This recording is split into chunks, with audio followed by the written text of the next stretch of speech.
Takulandirani ku AMTV Malawi kuchimake kwa nkhani zenizeni. Ngati nkhani imeneyo kuno kulibe, dziwani kuti nkhani imeneyo ndi yabodza. Onse ababa mavuto tikwadziwa. Ndikudziwa muli ndi mavuto anu. Aliyense ake siofanana eti.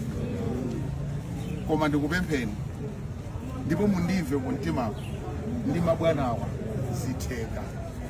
Ndipo zitheka. Ndikudziwa kuti muli zidandaulo ndipo mufunitsitse kuti aliyense atankhula paika koma sizingati.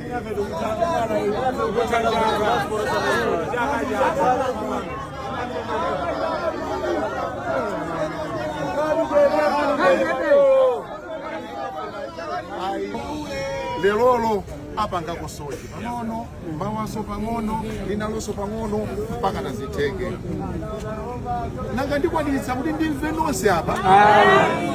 Koma limetinga pange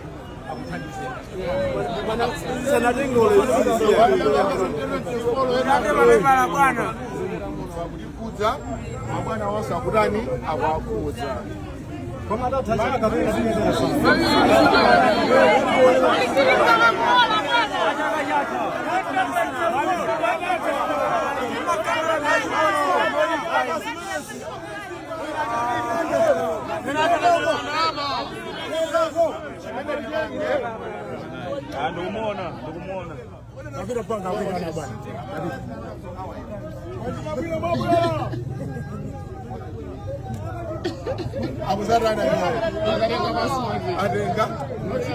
Okay, fine. Okay,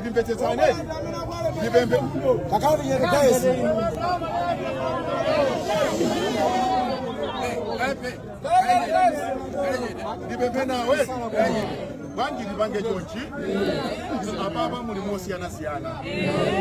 Ena mukunena kuti ine passport yanga 2 years. Osayiwala kupanga subscribe ku channel ya AMTV Malawi.